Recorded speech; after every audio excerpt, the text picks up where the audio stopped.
Greetings and welcome. I am Arthur Carter, Assistant Professor of New Testament and Early Christian Literature here at Phillips Theological Seminary.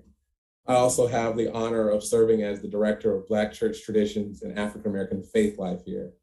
On behalf of our President, Nancy Pittman, our Vice President and Academic Dean, Lee Butler, and the entire Phillips community, I warmly welcome each and every one of you who are tuning in. Let me begin by acknowledging with humility that the land where Phillips is largely the traditional territory of the Osage Nation, people of the Middle Waters. The Osage control the area between the Missouri and Red Rivers, the Ozarks to the east, and the foothills of the Wichita Mountains to the south, a large portion of Oklahoma, Kansas, Missouri, and Arkansas. After violent protests in 1826, the Osages ceded their land in the Tulsa area to the US government, which in turn gave it to exiled Muskogee Creeks, who were removed from their ancestral homelands in the Southeast. The city now known as Tulsa was then settled by the Muskogee between 1828 and 1836. Driven from their native Alabama, the Muskogee established a new home in Indian Territory. Under a large oak tree, they rekindled their ceremonial fire and named their new settlement Tallahassee, meaning Old Town in their native language. In 1836, Archie Yahola, a full-blooded Creek, presided over the region's first council meeting, held at the oak tree that came to be known as the Council Oak. Let us be aware that we occupy their land, that their presence is imbued in this land. When I came to Phillips almost 4 years ago, I was charged with envisioning a program in Black church studies that would both enhance the curricular experiences of our students, but also engage the seminary's physical setting in Oklahoma, in Tulsa, on the boundaries of what is North Tulsa and East Tulsa. One of white supremacy's most virulent impacts is its tendency to force humanity, to force peoples into strict categories of classification, erasing particularity and blurring history. But it is in the spirit of our Black church traditions and African American faith life program that we sought to engage the places, the spaces, the peoples, the heritages, and the legacies that shape where we are and how we pursue theological education. And it was in this spirit that we sought this year to fully engage the diversity and multiplicity of our Tulsa location. And we sought out leading scholars to speak to us on topics of Black histories in native lands. And so we are thrilled and happy and ecstatic to welcome Dr. Nakia Parker to be with us this evening. Dr. Parker is an assistant professor in the history department at Michigan State University, where she is a historian of 19th century US slavery, African American, and American Indian history. She is currently working on her book manuscript, Trail of Tears and Freedom, Black Life in Indian Slave Country, 1830 to 1866.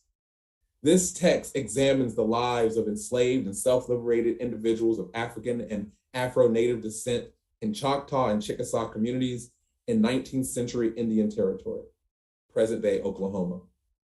Her research has received funding and awards from several institutions. She is a scholar that publishes in scholarly venues, but also is a public intellectual and public scholar, where her material can be found in the New York Times, a best-selling 400 Souls, a community history of African America, 1619 to 2019, the History Channel. She does podcast teaching. We are thrilled and truly honored to have with us Dr. Nakia Parker. Thank you so much for being with us. And now I will turn over to you so you can teach us a little bit about your research in our space. Thank you, Dr. Carter, for that lovely introduction. And thank you for also the very important land acknowledgement too. So important to do that. Thank you again for the invitation. I thank Phillips Seminary, especially you, for inviting me, as well as Dr. Roberts, who you'll hear on Thursday.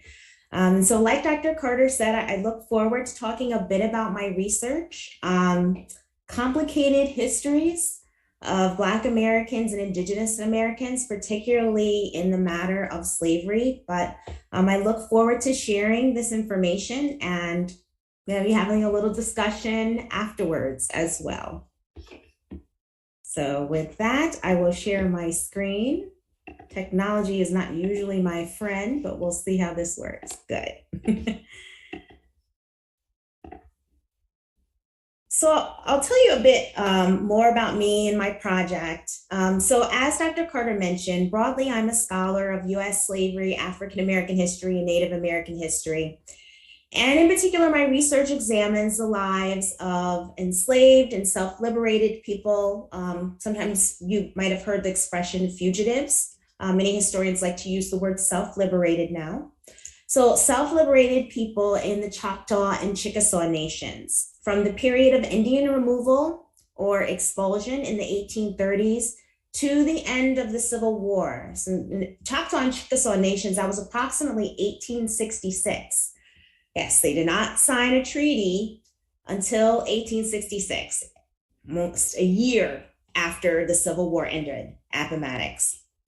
So specifically in my current book project, Trail of Tears and Freedom, Black Life in Indian Slave Country, 1830 to 1866, I interrogate how the physical and legal processes of Indian removal and resettlement in Indian territory shaped the lives of enslaved and free peoples, how it shaped their forced migrations, their labor practices, their family life and community building, as well as their resistance strategies.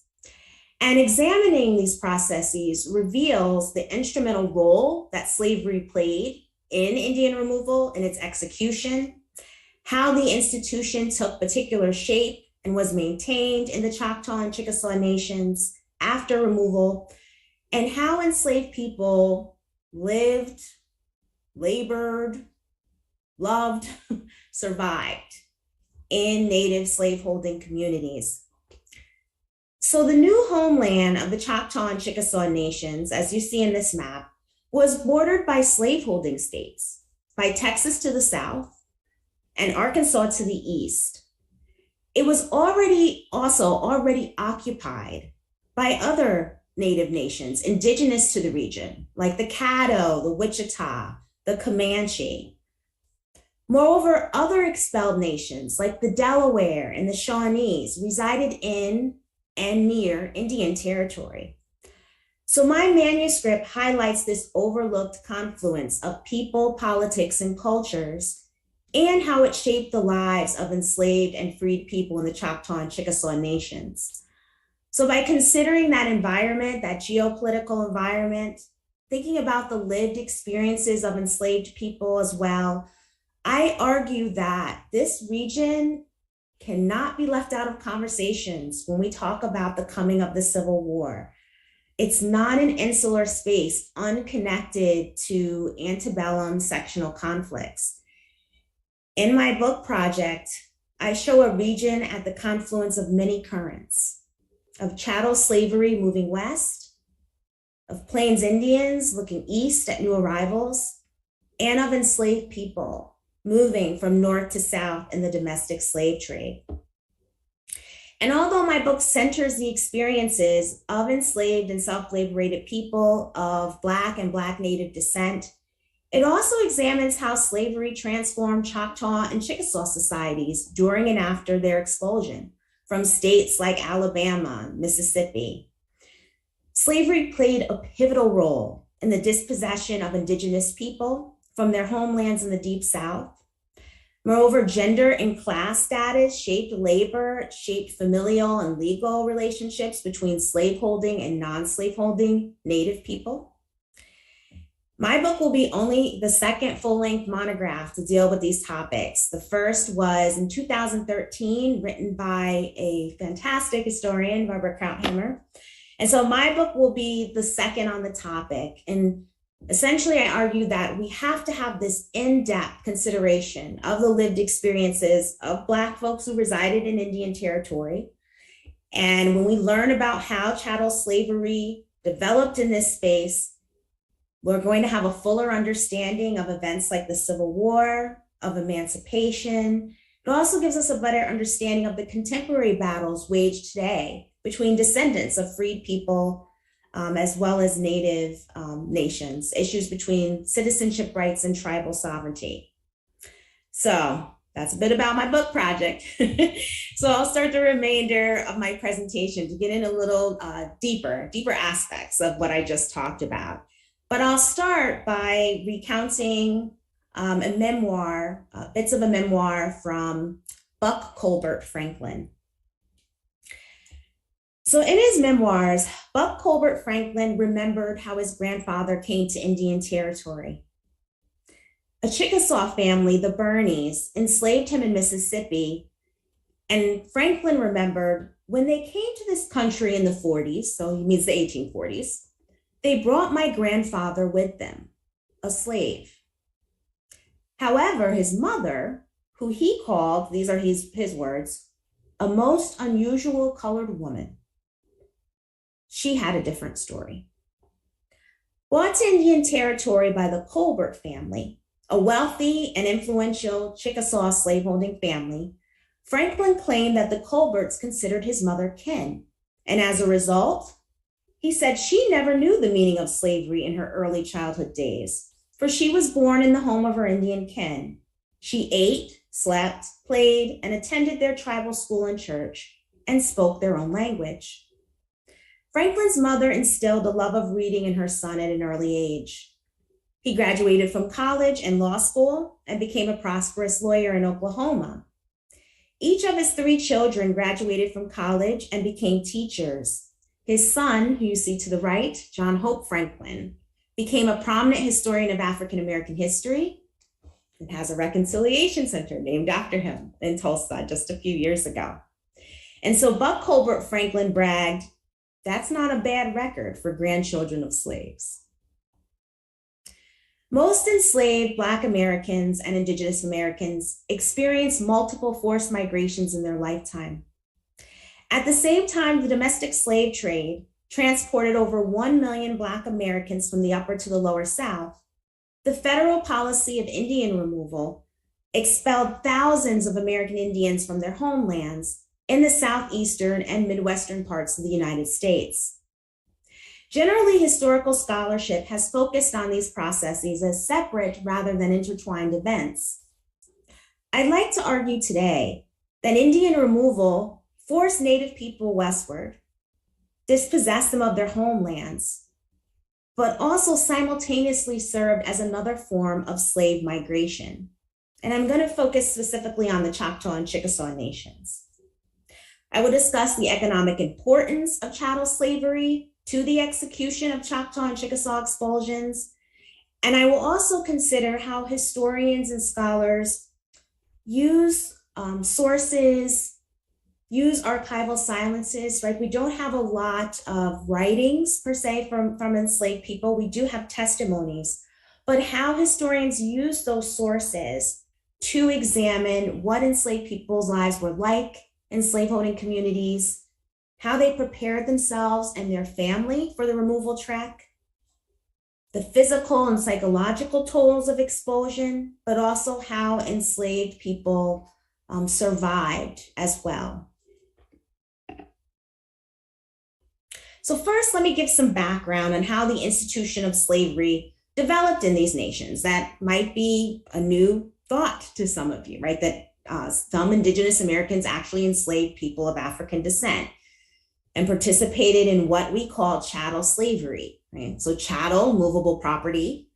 Black Americans until the 13th Amendment were considered movable property. They could be willed, bought, sold, insured, and indeed all those things happened, even in Native American communities. So there were 5 nations with ancestral homelands in what we now call the Southeast, the US Southeast, that participated in the institution of chattel slavery. And those are the ones you see here: the Cherokee, the Creek, the Chickasaw, Seminole, and Choctaw. Before their expulsion westward to Indian Territory, the homelands of the Choctaw, as you can see from this map, were located in Alabama and central and south Mississippi. And the Chickasaw Nation resided in northeast Mississippi and also western Tennessee. Like most American Indian peoples, both of these groups engaged in slavery and captive taking for centuries prior to European invasion on native lands. Unlike chattel slavery, indigenous forms of bondage were not based on notions of racial inferiority, not considered a permanent status, or a condition that was passed on from mother to child. Rather, captivity was often a consequence of warfare.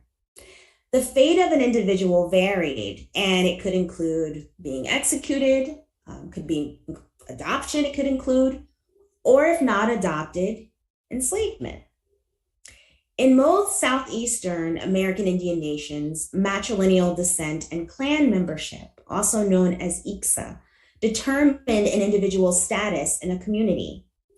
Clan membership dictated friendships, marriage partners, legal rights, also codes of conduct in the society.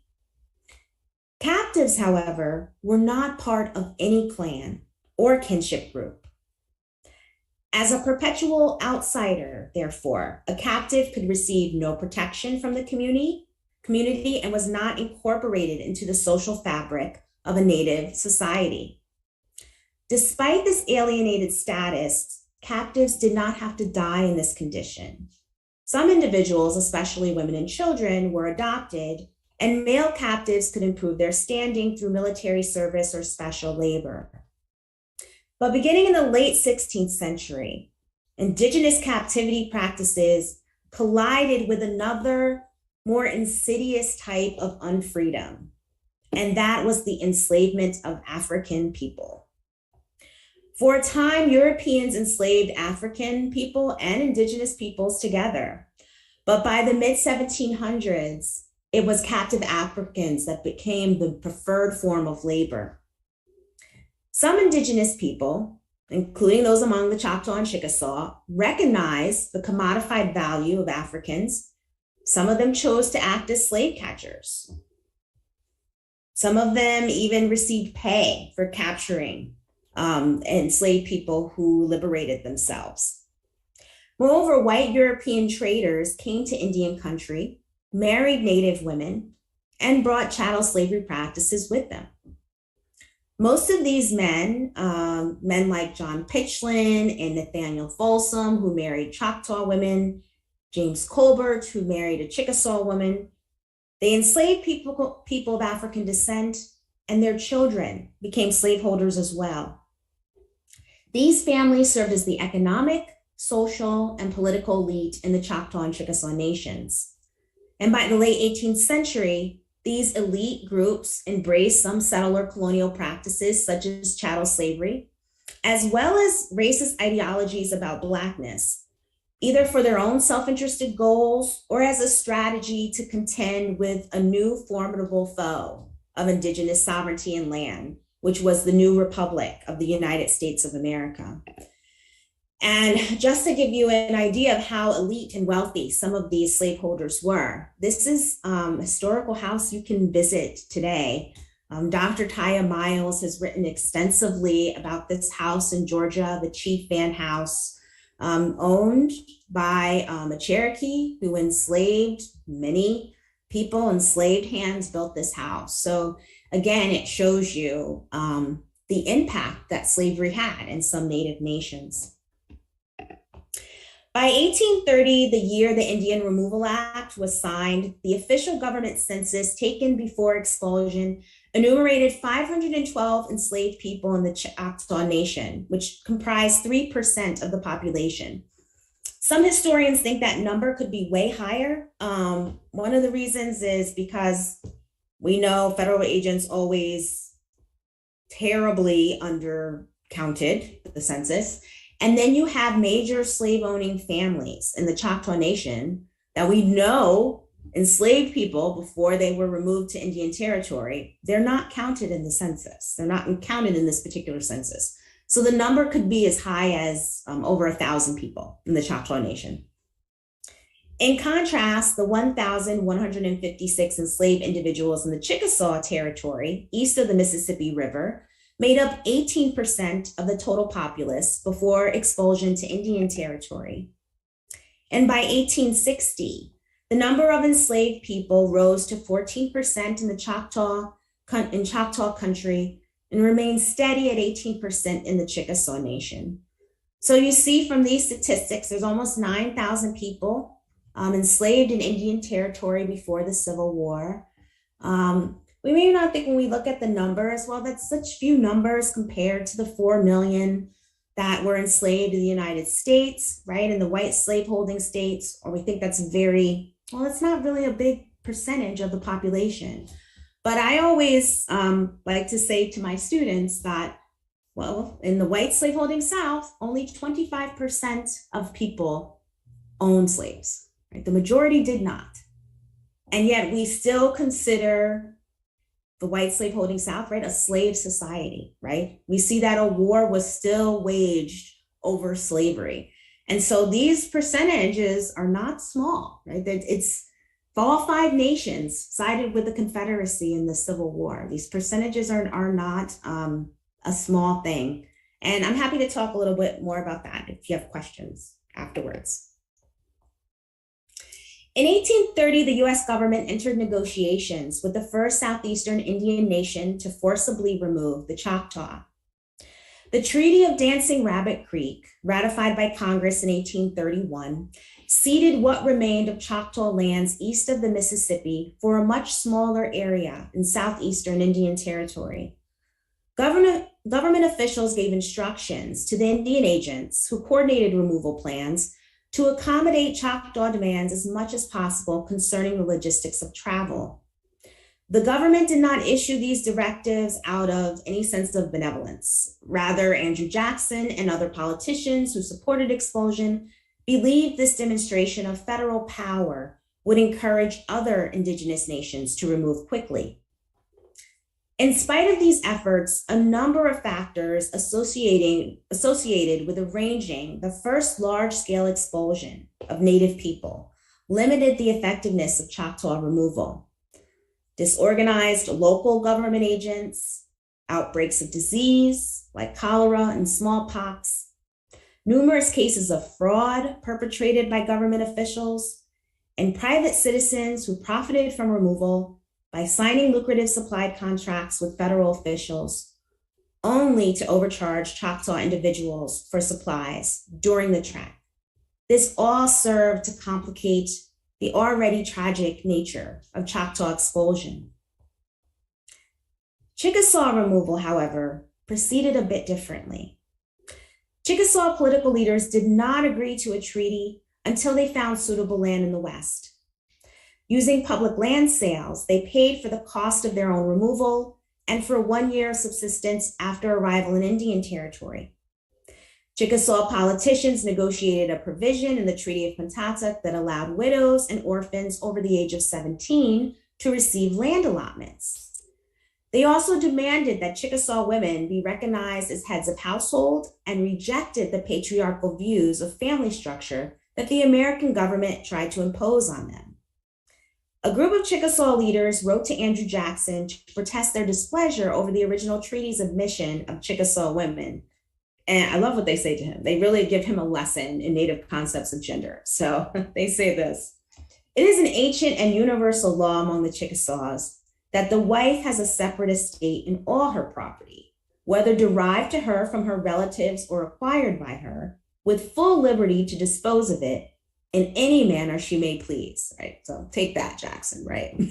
Very different than what we see white American women and what their privileges were, right? It was under coverture. They fell under the direction of their husband. They owned their property, right? Marriage meant that you had to be submissive and have all your legal affairs in your husband. And Chickasaw political leaders told Jackson, well, that's not how we roll here. And they were able to change those aspects of the treaty in favor of women. Indian agents vaccinated the Chickasaw against smallpox on the trail or when they arrived in Indian territory. So they avoided the high mortality rates from disease, unlike the Choctaw. And that's not to say that there wasn't fraud among government officials as far as Chickasaw funds, or that there weren't outbreaks, but faced with the dispossession of their land, Chickasaw leaders did try to negotiate and dictate removal on their own terms. Now, scholars of slavery and capitalism have done a fantastic job explaining how the expansion of slavery played a pivotal role in the dispossession of indigenous peoples from their homelands in the Deep South, as demonstrated by these two images. These are images that I like to share with my students when I teach early African American history in the survey, the US History Survey. So to the left, we see the original homelands of the 5 tribes around 1830. To the right, 20 years later, we can see the highest concentrations of enslaved people in the United States are located in these same lands, right? We see Alabama, Mississippi, Georgia. And so this visual aid really impresses upon my students' minds right away the connections between Indian removal and the expansion of slavery. They are inextricably linked. You do not have one without the other. However, the institution of slavery also expanded westward when Native people brought enslaved people of African descent to the West. So although aspects of removal negotiations with the federal government differed, provisions concerning the institution of slavery received similar treatment in both nations. This is what I mean by that. So treaties and policies created to enforce Indian removal accommodated and maintained the institution of slavery. The Choctaw and Chickasaw removal treaties both allotted reservations of land to individuals until they were ready to move westward. And when they were ready to remove, at that time, the person could sell their section of land for money or buy what the government called portable property, which was simply a euphemism for enslaved people. So even though treaties acknowledged the existence of slavery, federal government agents had to work out the physical logistics of bringing enslaved people on the removal trail. Removal agents even questioned whether they should give enslaved people rations on the journey. And I showed you a government document here. And they actually argued whether enslaved people could be considered property or people, because as property, they figured, well, we don't have to give them blankets or food, they're merely property. Or do we consider them as persons? So as you can see here, federal officials finally decided that, and this quote, as the property of immigrating Indians, right? Another horrible word, immigrating, right? They were forced to remove, they were expelled, but they called them immigrating. Enslaved individuals would receive the same amount of rations as Native people who were expelled. In addition, Indian agents added columns to the removal rolls to include the number of enslaved people traveling with a group. So the federal government dispossessed Native people of land, but it took extra precautions to protect investments in human property. Furthermore, some indigenous enslavers received monetary compensation when federal agents used enslaved people as wagon drivers or laborers or as interpreters during removal. So participation in chattel slavery allowed some indigenous slaveholders to profit economically from removal, despite the federal government's assault on Native sovereignty and despite their dispossession of indigenous land. Furthermore, any Native man or woman who did not accept government money and rations, but removed with their own resources, were entitled to what the federal government called computation money. And this is how they describe this reimbursement. This is a quote: $10 for each and every man, woman, and child, including slaves. So the possession of just one slave could result in extra monetary resources, perhaps could result in labor. And those were precious commodities that could perhaps ease the burdens, at least the physical burdens, experienced during expulsion. As a result, some Native enslavers carefully weighed the economic costs of bringing enslaved people to their new homeland. And one such family were the Pitchlins. So John Pitchlin was a white trader from South Carolina. He came with his father in the late 1700s to Choctaw country. He became fluent in Choctaw, served as an interpreter and trader, and he married two Choctaw women, Rhoda and Sophia, who you see here to the right. His influence in the Choctaw Nation, as well as the influence of his sons, are attributed to his wives. Remember, this is a matrilineal society, so political power, social power comes through the line of the mother. His son Peter, who you see here to the left, also became a wealthy slaveholder and prominent political leader in the Choctaw Nation. After Peter arrived in Indian Territory, his father John wrote to him, and this is what he said: "I want you to write me the truth about all these reports. If the new land is cotton country or not. If it be not a cotton country, I do not wish to go there with so many Negroes," end quote. John Pitchlin's request reveals the role chattel slavery played in slaveholders' preparations for removal. Whether he kept or sold some of his enslaved laborers rested on economic decisions. Only land suitable for cotton cultivation could yield the profits necessary for maintaining a large enslaved labor force. Like most expelled slaveholders, Pitchlin did not think about how his enslaved workers would cope with the effects of removal, including separation from their family, kin, and familiar surroundings. But while John Pitchlin debated decreasing his enslaved labor force, his son Peter became a more active participant in the slave trade. When Pitchlin enumerated the individuals in his removal party to a federal agent, many of the enslaved people listed, this is according to the agent, they were purchased lately since the treaty, or the removal treaty.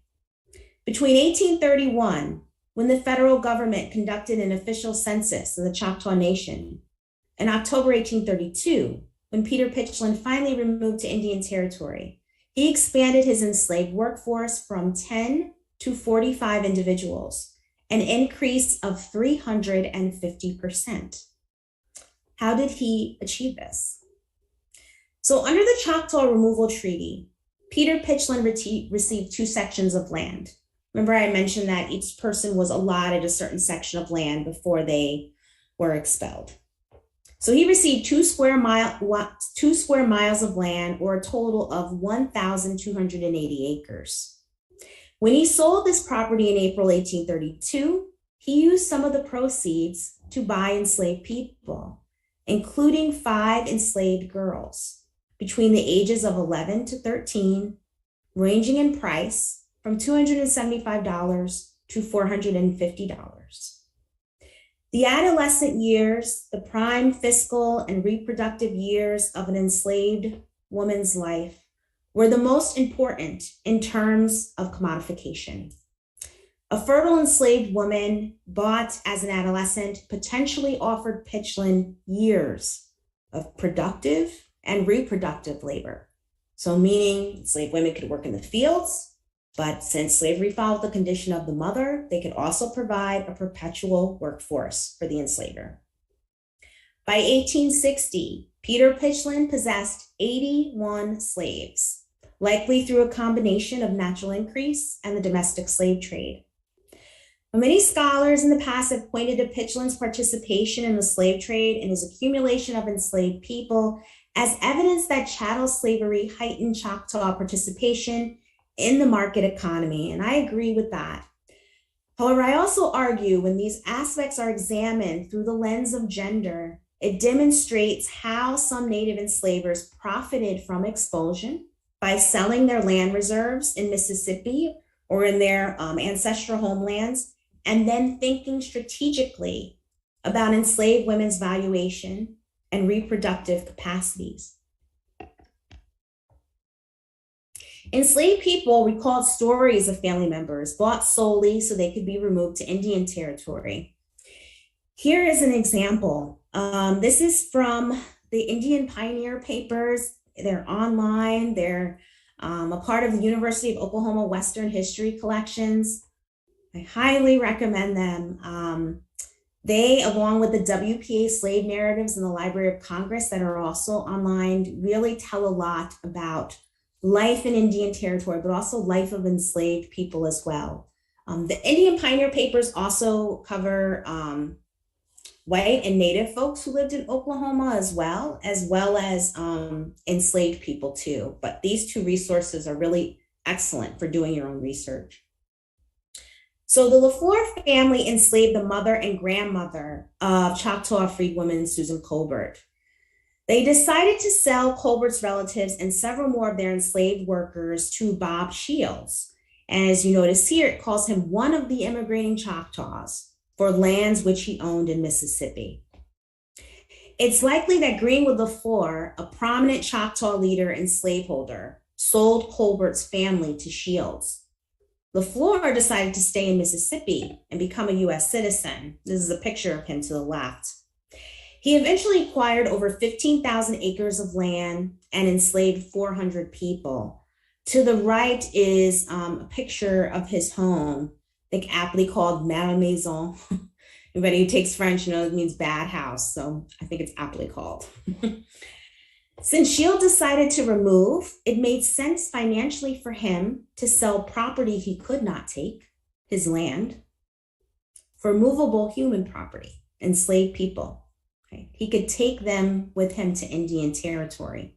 It could provide him maybe a modicum of financial stability. William Nail, enslaved in the Chickasaw Nation, explained how his parents arrived in Indian territory as well. They came with two removal parties. His mother came with the Colberts and his father with the Nails. These families established plantations 3 miles from each other in Indian territory. Some slaveholders of planter status even made multiple trips to Indian territory. First, these men brought their enslaved people westward to begin the process of resettlement.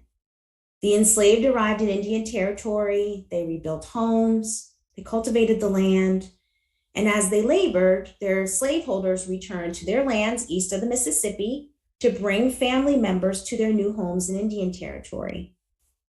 For example, one federal removal agent reported that Benjamin Love, who was a wealthy slaveholder in the Chickasaw Nation, this is a quote, he sent for his wife and children after he got to this country, Indian territory, with his Negroes.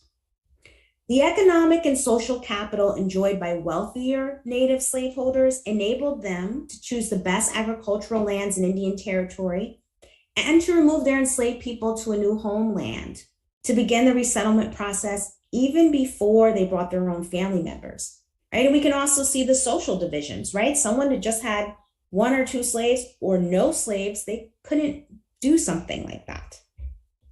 Even during the traumatic experience of removal, class differences between native slaveholders and non-slaveholding indigenous peoples affected experiences on the physical track and shaped how individuals were able to recover, at least economically, after their arrival in Indian territory. The actions of people like John Pitchlynn, Bob Shields, Peter Pitchlynn, and others demonstrate how some Native enslavers made strategic economic decisions concerning removal and the enslaved people they would take with them to Indian territory. But how would enslaved people have prepared themselves for expulsion? Could they prepare themselves? What kinds of information and support systems did they have access to? We can only speculate, right? As slavery scholars, I consider myself a slavery scholar, historian of the enslaved. We have to do a lot of speculation. As many scholars of the enslaved have demonstrated, the silences and unknowns in the archive can tell us just as much or more than what is known. Enslaved people were present for all aspects of removal, from negotiations to the actual physical track, and then afterwards during resettlement. When we train our eyes to look for the lives of the enslaved and privilege their perspectives in sources about Indian removal, we can see more clearly the grip that the tentacles of slavery had in the Native South and in the United States as a whole. And I want to give you an example of what I mean. So when expelling the 5 nations from the Southeast to the West, the federal government ignored the fact that what they called the unassigned Indian territory already had indigenous occupants. For example, the land the Chickasaws were assigned to, that you see here in the map, was situated in the western section of the Red River District that bordered Texas and Indian Territory. And it intruded on Kiowa Apache land, as well as Wichita land. The Comanche also would be in that area too. So far from being this homogenous space, there were many different nations in this space that had separate cultures. They had different epistemologies. Some even had longstanding feuds, like the Cherokee and the Osage. Nevertheless, in the 1820s, late 1820s, the federal government financed expeditions for leaders in the Choctaw and Chickasaw and Creek nations to Indian Territory in the hopes that these leaders would have first choice of the lands they wanted before going back home and then persuading their people to remove. In total, there were 40 representatives from the 3 nations. They had 60 horses and several enslaved men who went with them on this initial trek to check out Indian Territory. We do not have the words or remembrances of these men. They didn't leave anything written about their journey, which was over 6 months long, but we can gather what they saw by examining the words and memories of slaveholders mentioned earlier, people like Peter Pitchlynn. Peter Pitchlynn was there on that track, and he recorded in his diary the observations and feelings that he had about the environment, about the different indigenous groups that he encountered, removed nations like the Shawnee. He even had conversations with Tenskawadawa, also known as the Prophet, Tecumseh's brother. He also had encounters with the Osage and Kiowa. Pitchlynn described the geography. He talked about traveling between 18 and 25 miles a day. He talked about seeing thick cane brakes 2 miles before he reached the Arkansas River. He talked about how turbid the water was. He talked about huge hills covered with timber, bleak prairies, rugged mountains. He talked about the weather. He said sometimes it was cloudy and rainy. He said on the prairies, the wind blew intolerably high. The country was rolling. He also remembered that there were cold winds from the north that came in. And he said, before the trip, there was before us an extensive and unknown region. But after, all the fearful apprehensions are over, and our anxieties for home have ceased. We have accomplished the tour in good health and in peace and with the blessings of favorable seasons. That was from his diary. Did the enslaved men who accompanied and labored on this expedition have similar feelings? They certainly encountered the same indigenous individuals and groups. They traversed the same geography. They experienced the same weather. Still, we can only speculate as to how they felt and what they did. They likely took care of the horses. They likely set up camp, likely cooked. They probably even stood guard. Perhaps some of them were interpreters. Many enslaved people spoke English in a native language. What did they think of the indigenous people in the area? Did they view them as enemies, as possible allies? What did they go back and tell their loved ones and community about this new land? We can't know all the answers to these questions, but what we do know is that the enslaved community served as a support system for one another, as a mechanism for information to be transmitted, especially during times of upheaval and uncertainty. And for the enslaved, the time of expulsion would have been a time of uncertainty and upheaval. Likely, they couldn't echo Pitchlynn's reassuring words.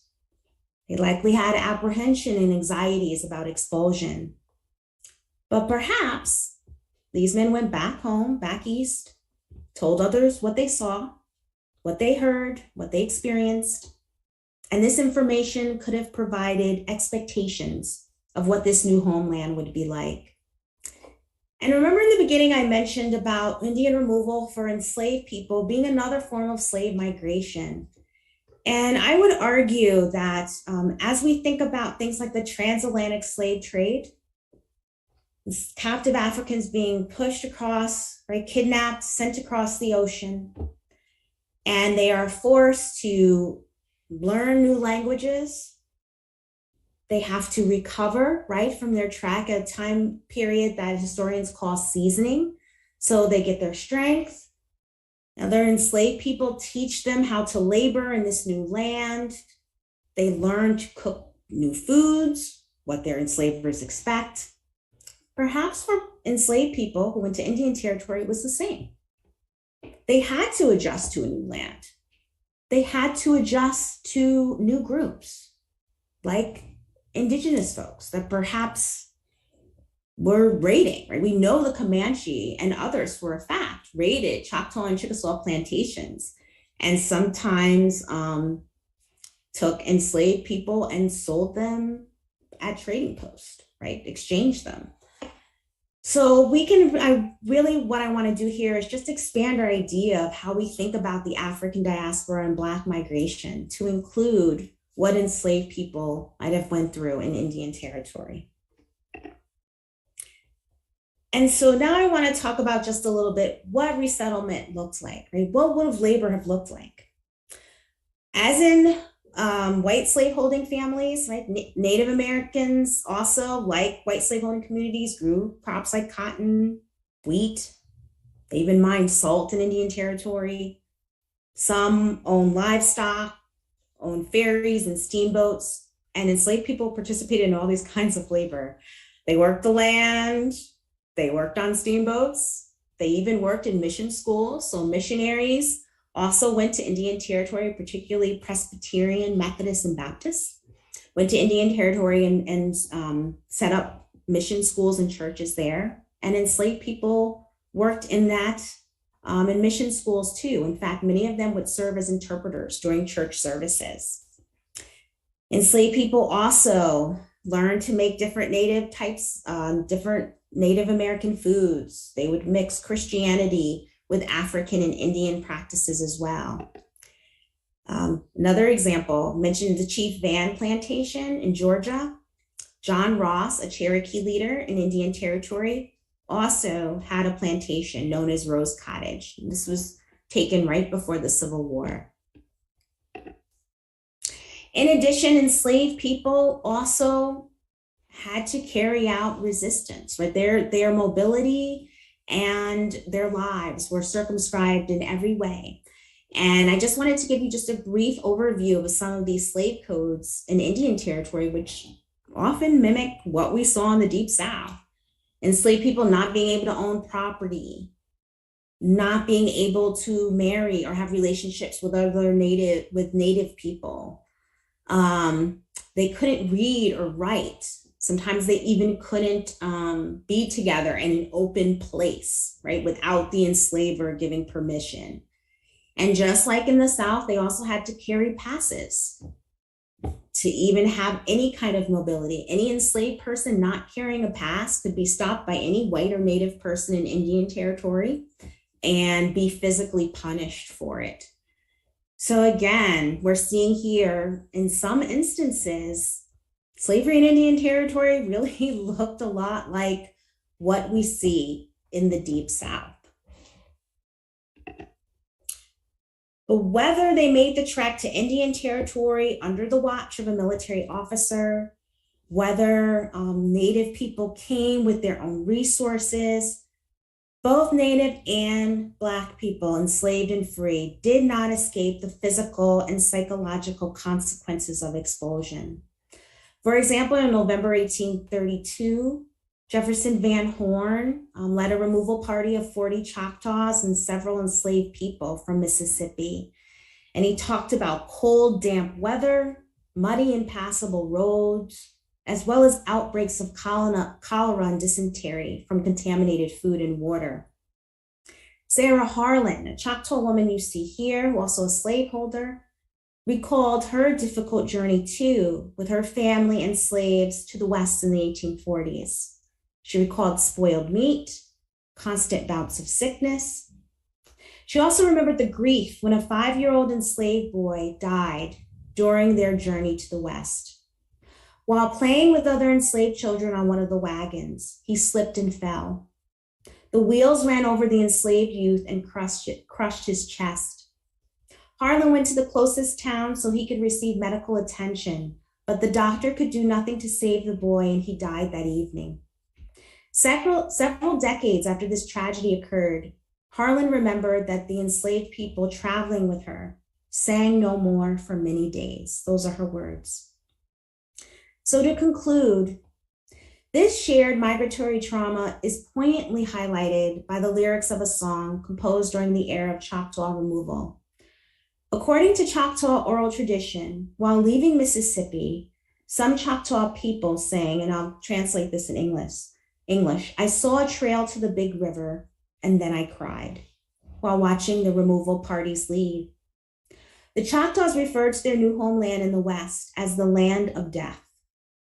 Sarah Harlan, the woman you see here, wrote in her memoirs that the enslaved people who labored for her expressed similar sentiments about going to Indian Territory.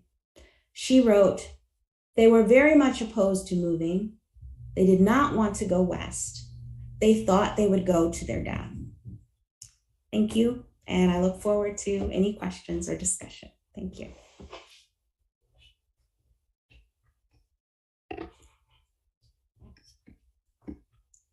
Thank you so much. I am speechless. Hopefully we will have some questions from YouTube, because I am sitting here just wrestling and just moved by so much of what you shared with us. And so I first would just like to thank you for that presentation. And it's full disclosure that there is a little bit of lag between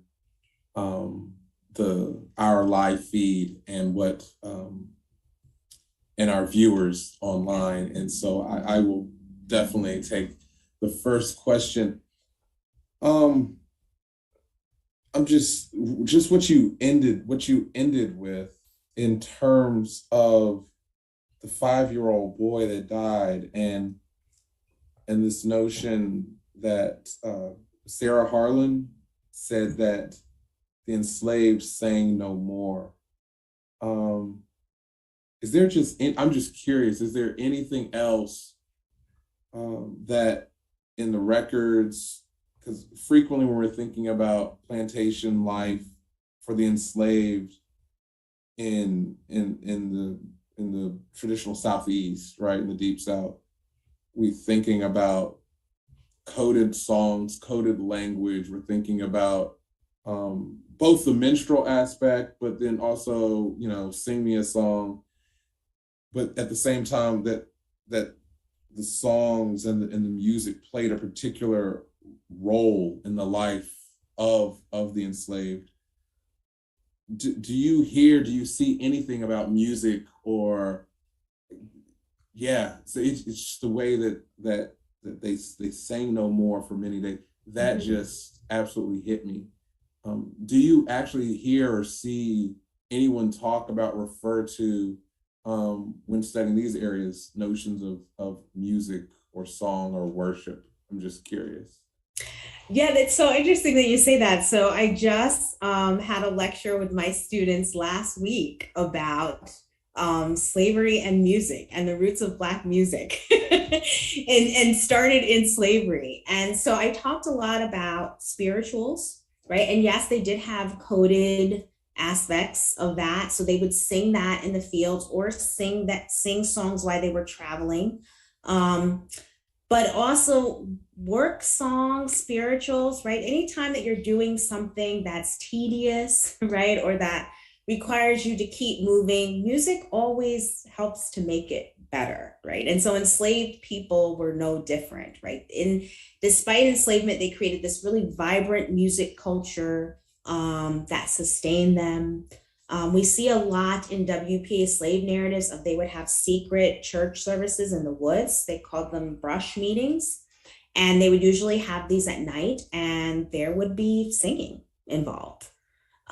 They sang in the fields, of course. Sometimes enslavers would make them sing.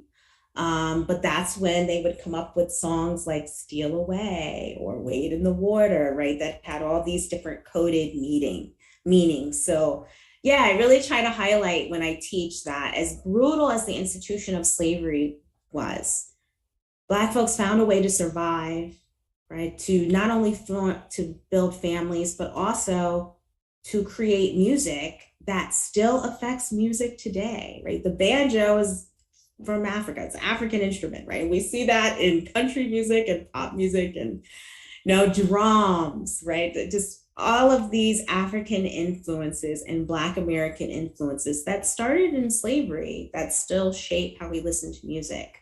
But yeah, in the slave narratives, you see a lot about music being a part of the culture and of enslaved life, definitely. And we do have a question from online, and it has a question about the 5 tribes that you talked about. Mm-hmm. And then I'm going to add on to this question.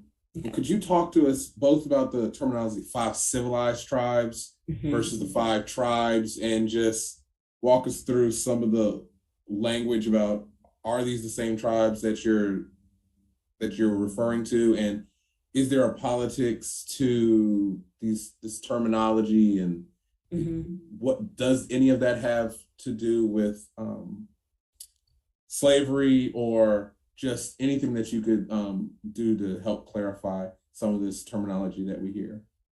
Yeah, that's a great question. So yes, those are the same tribes, 5 tribes. Yes, Cherokee Creek, Choctaw, Chickasaw, Seminole, also called 5 civilized tribes. That term civilized is loaded, right? Very loaded. And scholars try to avoid that today, because they were called civilized because, as compared to other nations like Plain Indians nations, Osage, Comanche, right? It seemed that those particular 5 nations were able to adapt or assimilate to white American norms more readily. Now, of course, I will say they adopted what they wanted for their own purposes, right? But civilization, right, is 19th century civilization meant Indian men would be farmers, right? Sedentary farmers. They wouldn't be hunting, right? Get most of their economic wealth. I shouldn't say economic wealth, but depend economically on hunting. They would instead be sedentary farmers. It meant that some of these nations accepted patriarchal norms, right? So even though, as I mentioned in my talk, usually these nations were matrilineal descent, but then they started making laws that reflected patriarchy. For example, some divorce laws or laws of inheritance. You also saw adoption of Christianity was also considered a marker of civilization, which is why you saw many missionaries being sent to Native nations. I cannot highlight that enough. Part of the civilization plan of the federal government included religion, was to make Native people adopt Christianity. And some indeed did, right? There are even some Cherokee Bibles, Choctaw Bibles, but they also adopted it for their own purposes, right? So some of them were devout, but others also knew missionaries brought education and they wanted their children to be educated. So they allowed missionaries in and they could set up schools. And later religion becomes a battleground, particularly in the Choctaw Nation, because missionaries are being divided over the slavery issue, and they are receiving pressure to not use enslaved people in missions, and the Choctaw Nation is a slaveholding nation. So they butt heads with that. But yeah, the civilization has to do with certain norms Christianity, constitutional governments.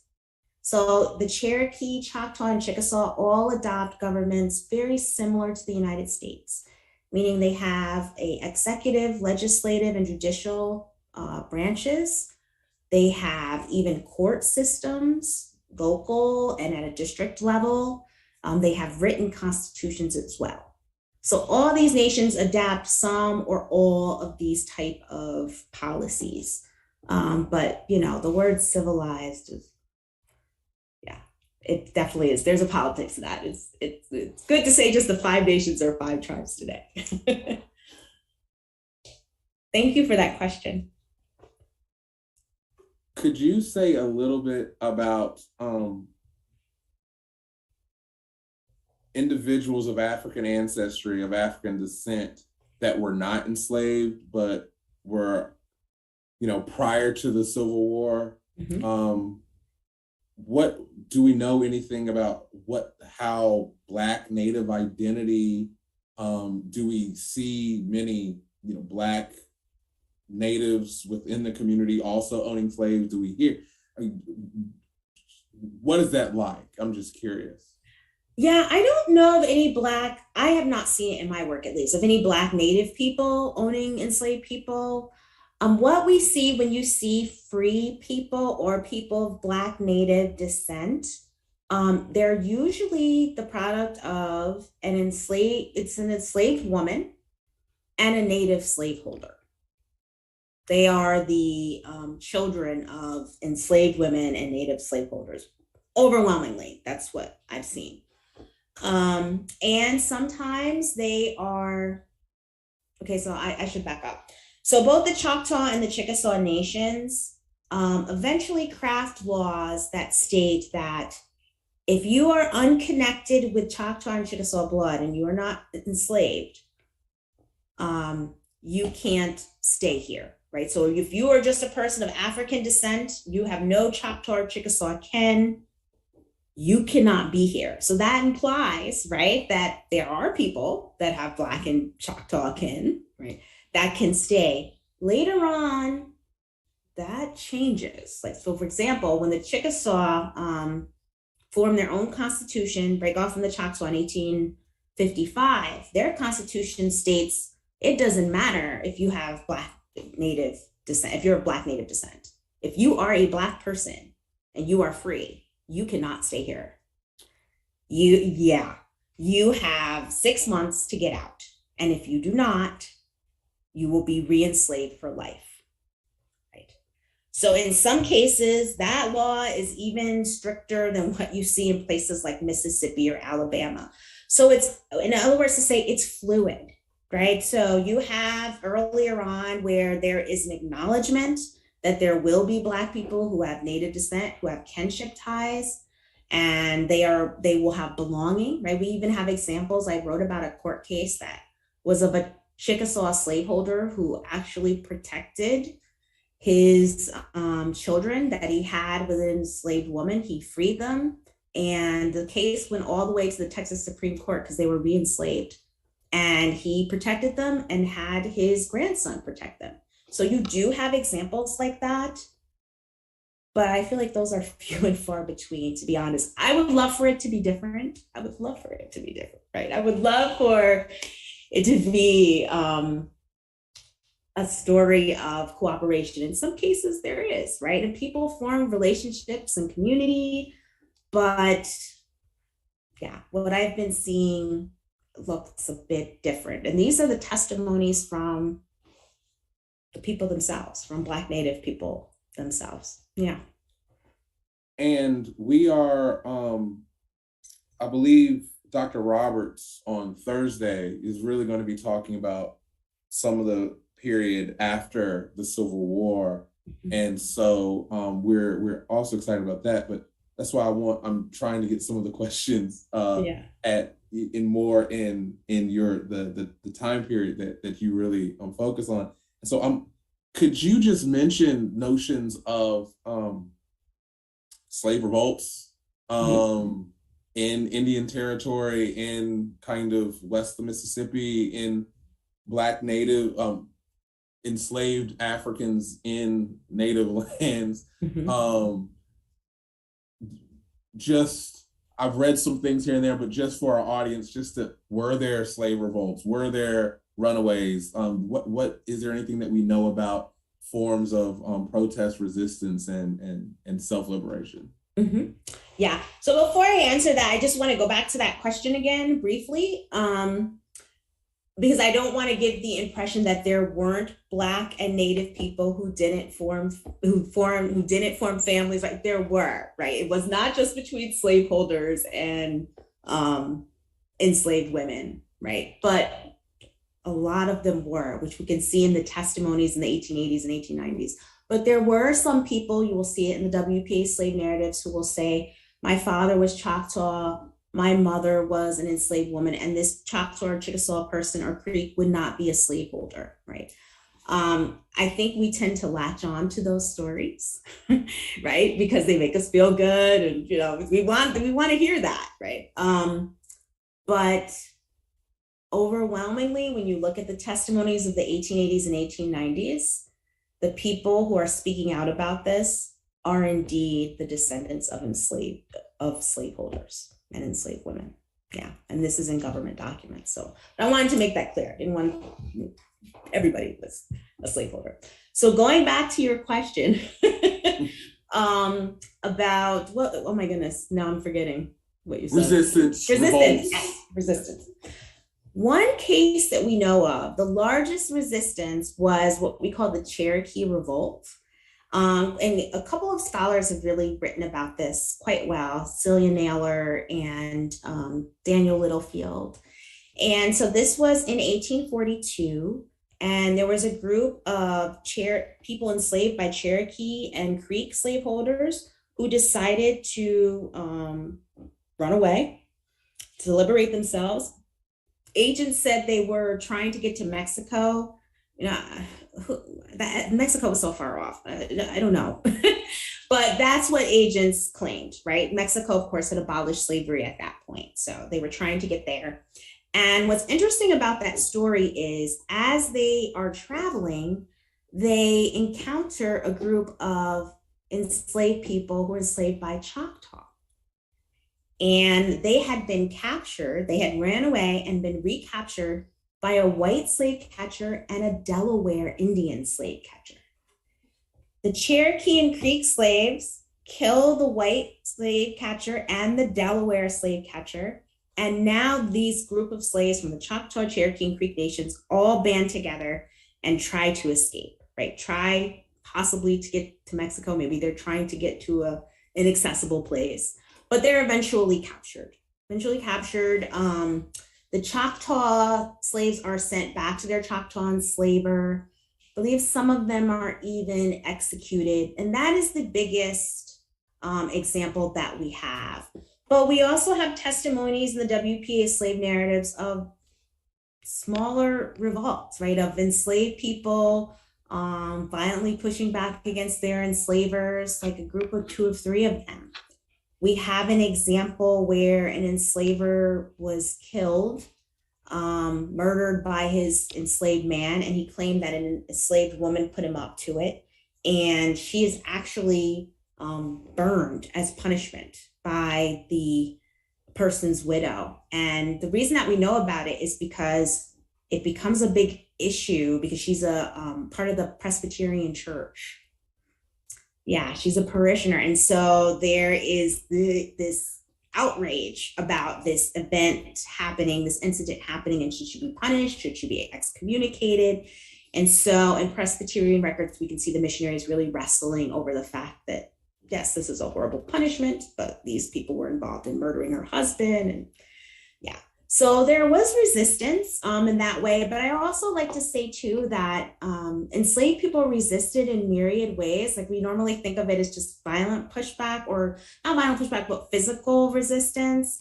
But, refusing to work, talking back, even running away for just limited amounts of time. The majority of enslaved people ran away only for a few days or weeks. Sometimes they did that to negotiate with their enslaver if they were working them too hard, right? Because if enough people run away, you're not going to be able to get the cotton out, right? Or you're not going to be able to get tobacco or weed out. You need those people to work.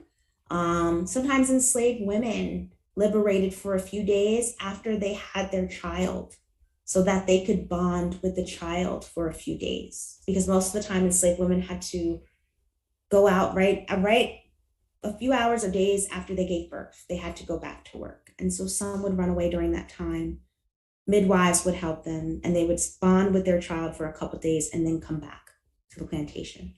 So all those different kinds of ways are ways that enslaved people resisted, but revolts were few and far between. Thank you. We do have another question. How did slave owners deal with emancipation? What happened to many of these former slaves? That comes from our president. That's a great. Thank you for your question. Yes. So, as I mentioned, all 5 nations sided with the Confederacy. They had to all sign a treaty. That treaty did not get signed until 1866. Now, some nations like the Cherokee had already emancipated their enslaved people. So the Cherokee emancipated enslaved people in 1863, so around the time of the Emancipation Proclamation. The Choctaw and Chickasaw, however, did not sign until 1866. And so we have testimonies from formerly enslaved people remembering being sold on the auction block, even after the Civil War was over in April 1865. We even have some enslaved people in the WPA narrative say that federal agents had to be brought in to the Choctaw and Chickasaw nations and free them because they were not being emancipated. But it's also very tricky too with those treaties because all the emancipation or all the treaties that the 5 nations had to sign after the Civil War required them to give full citizenship rights to formerly enslaved people. They had to get land, right, voting rights, or the United States government would withhold certain funds, right? They basically held lands and money in as a way to push, right? Almost as blackmail, right? And there were a lot of Native leaders who said, these are things that you did not require of former Confederates to do. In fact, one Chickasaw leader says, why should we treat our emancipated people any different than Confederates have treated theirs? So it becomes an issue of contention for a long time. Creek, Cherokee, and Seminole eventually give full citizenship rights to their formerly enslaved people. The Choctaw give like half. In the 1880s, they give some rights, like they can have land. And even that's not settled because there are a lot of Choctaw free people who get land and then they are taken off their land by Choctaw individuals who say, this is our land, get out. And the Chickasaw never adopt their formerly emancipated people, right? So a lot of, like you'll see a lot of petitions from Choctaw and Chickasaw free people in particular for schools. They're petitioning the federal government for help.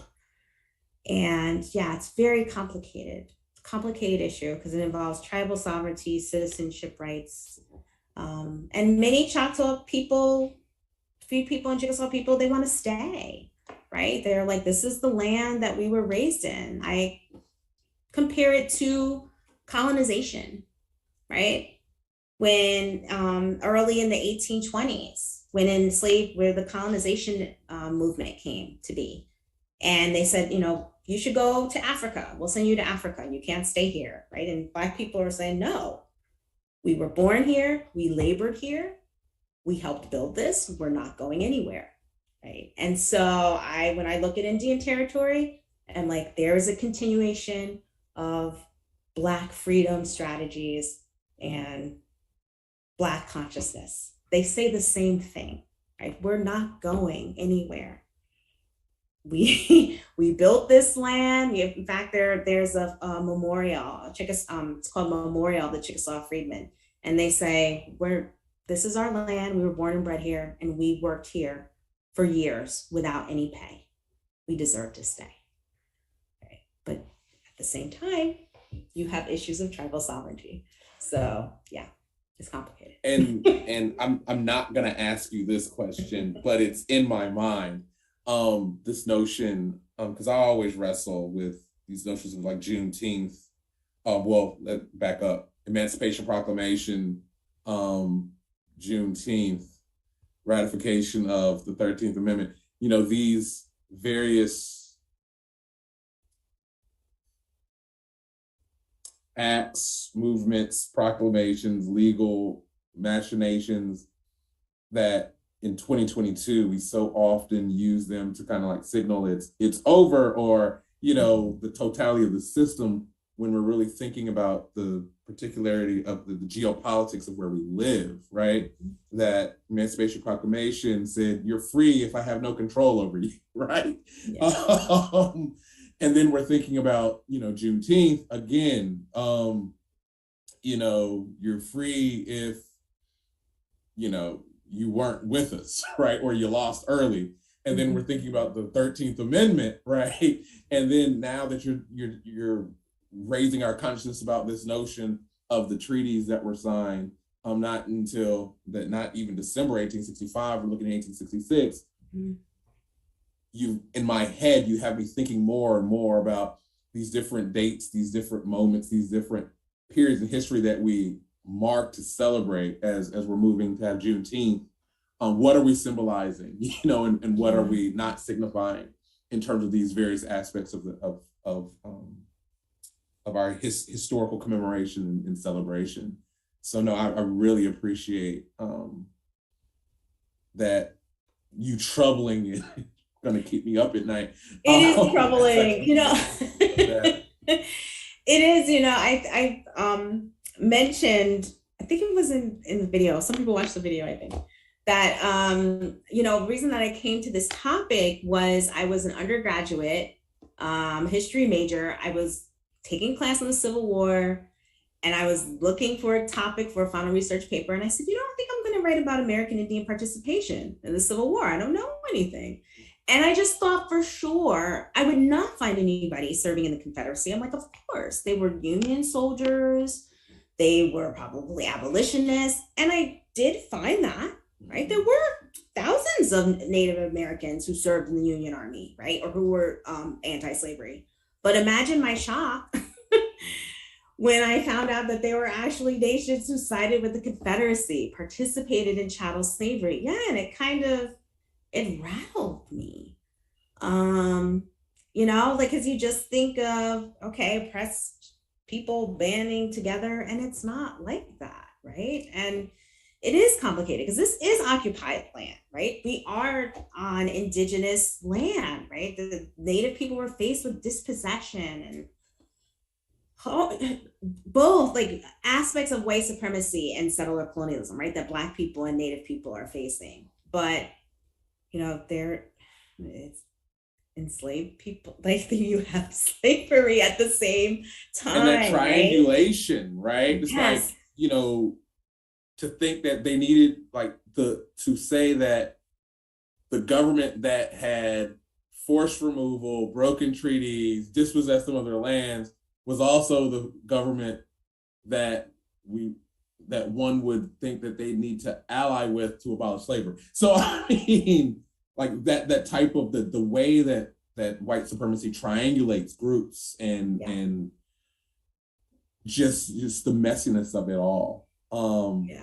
And it's like the more I dig, it's like, whoa. It's like the more it's like, how do you know, you just have to be so careful because they're just fraught histories, and you want to honor and respect, right, histories, but at the same time we can't hide from things. And one of the things that I'm thinking about as a second book project is thinking about you know, Black life post-emancipation, but thinking about like even anti-Black ideologies like lynchings that occurred, right? Or where did that start? Where did that anti-Black ideology start? Like Indian territory, we think of it in the post-emancipation era, right? Sometimes it's this paradise, right? Where Black people can come from the South and and have land. And indeed, a lot of people did, right? We see Black towns. But at the same time, you have this undercurrent, and not just from Native people, but from white people who are invading Oklahoma too. You have this undercurrent of racism there that makes Black life still precarious, even in Oklahoma, right? And I think sometimes when we think about Black towns and the wealth that they could achieve, that we think of it as, oh, this was, rosy, a little better than the South. And they don't call that area Little Dixie for nothing. No, for some Black people, it wasn't. And in fact, you even had some freed people from Indian Territory deciding to leave for Canada at times. Yeah, some historians have written and are starting to write about that. So it makes me think, like, for Black folks, for Black Native folks, like, I really like to problematize the word freedom, right? Because are we really free, right? How do we define it? It is just not in that binary. We just have to be nuanced and problematize it, even today, right? We really have to think about how we use that word. I really appreciate that. There are a couple of comments. One of our professors really appreciates you naming the rattling and complicated nature of all of this, and sends her thanks for this beautifully enlightening and nuanced presentation. We have another comment, that question. We might have time for maybe one more question after this. Just notion, what was the relationship between freed Native American slaves, right? So those freed persons and the Black Americans that ended up moving to Indian Territory after the Civil War, maybe during the land runs, so forth and so on. Just say anything about some of those relationships. Yeah, that's another complicated thing. I know Dr. Roberts talks about this too. Yeah, so you will see definitely some conflict, right? With Black Americans coming from the South. They would call them state Negroes, right? And sometimes freed people would have a bit of issue, right? They would have, you are in our territory, right? You are invading our land. You see it with even Native leaders, right? They'll try to make distinctions between who they call state Negroes and the freed people that were there who were formerly enslaved, even though they're not giving them full rights. Like in the Choctaw and Chickasaw nations, I always find that funny. It's like, you're not giving them full rights. They can't, but at the same time, you're distinguishing them from, people who come from the United States. So there is that, but there's evidence of forming relationships in families. And we see it in the Dawes rolls, where many people will say, I married a state Negro, I married someone from Tennessee. They are making families and communities, but there's still this tension there. And I will say too, the domestic slave trade happened in Indian Territory, right, before the Civil War. So you do have Black Native people in Indian Territory, but many enslaved people were of African descent and forced to come to Indian Territory, right? Whether through the domestic slave trade or whether their enslaved people brought them there. I think sometimes we tend to think that all the freed people that were there were all of Black Native descent, and no, right? There's some were just of Black American descent, and they are considered free people, right? They were there, they were enslaved, and they were free, and they might not necessarily have Black Native lineage, right? They may not have a Native parent.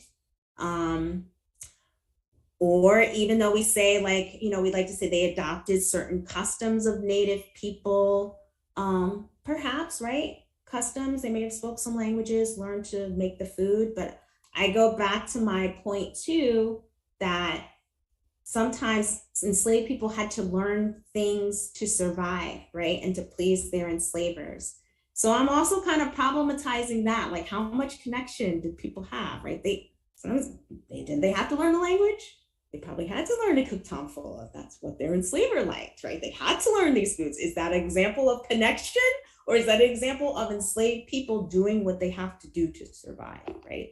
So I say all that to say, I feel like free people who were there, and particularly those who have Black Native lineage, seeing people come from the States wasn't unusual to them. Because people coming in from the domestic slave trade, right? Or being brought for other reasons, they weren't necessarily Black Native lineage. So they were familiar with Black Americans. But at this particularly fraught time, those interactions could be difficult. Yeah, I hope that made sense. I long about answer. It definitely did. Thank you. And this will be my last question. I will let you then just close us out. This has been amazing. With respect, theological institution, another religion question.